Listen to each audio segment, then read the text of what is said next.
အားလုံးပဲမင်္ဂလာပါကျွန်တော်ဒီနေ့ရှင်းပြပေးမယ်အမှတ်စိတ်လေးကတော့ Bego Run မှာထွက်ချထားတဲ့ Weight Short ဆက် 8kg လေးပဲဖြစ်ပါတယ်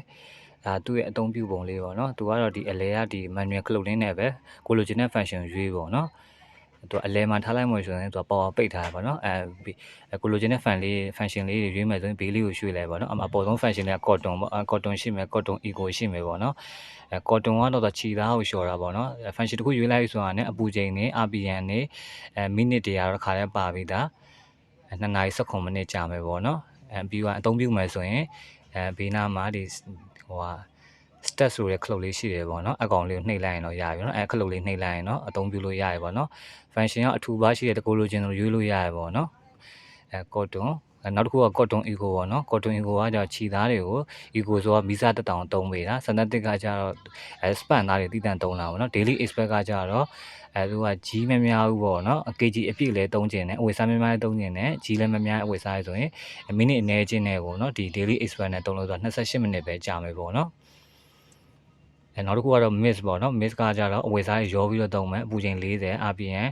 800လောက်နဲ့2နာရီ6မိနစ်ကြာမယ် hand wash နဲ့အမြင်ဆောင်ဝူလန်ပေါ့နော် hand wash ဆိုတာအဝယ်စားတွေဈေးကြီးတဲ့ဝယ်စားတွေမကြေမွားချင်ဆို hand wash နဲ့သုံးလို့ရမယ်နော် function လေးနဲ့သုံးလို့ရမယ်နောက်တစ်ခုက delegate ပေါ့နော် delegate အပါးသားလေးသုံးတယ်ပေါ့နော်spring bread drink ကဆိုတော့ညှစ်မယ်ရေထုတ်မယ်ပေါ့နော်လက်နဲ့လျှော်တိုင်းဟာကိုပြန်သုံးရင်အကောင်သုံးလို့ရ rinse ကအတီးတန့်ရေဆေးတယ်ပေါ့နော်နောက်တစ်ခုက dark wash မြင်ဆောင်ခြင်းပေါ့နော်သူကအထူသားတွေအတီးတန့်သုံးတာ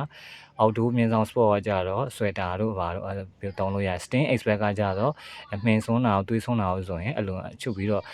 ရေဘူးအပူချိန်များများနဲ့အဆုံးချုပ်ပြီးပြန်သုံးတယ်ပေါ့နော် high jam ကကြတော့ပိုးတက်တာပေါ့နော်သူအပေါ်ဆုံး function လေးသုံးခုကကြတော့ရေငွေ့ပါတဲ့ function လေးပေါ့နော် high jam ပိုးတက်မယ် down wear ကကြအထူသားတွေရေငွေ့နဲ့သုံးမယ်share ညိုရေငွေ့နဲ့သုံးမယ်ပေါ့နော်အမှရေငွေ့တင်ကြတာလေးတွေပြတာ function တစ်ခုရွေးမယ်ဆိုရင်သူကအလဲကကလုတ်လေးနဲ့ပဲရွေးပြီး setting ထိုင်ပြီးသားstep ကိုတန်နှိမ့်အောင်ပဲပေါ့နော်ဘေးနားမှာဆိုရင်သူ့ရဲ့စက်ပြာမုတ်ထဲလဲအကန့်လေးပေါ့နော်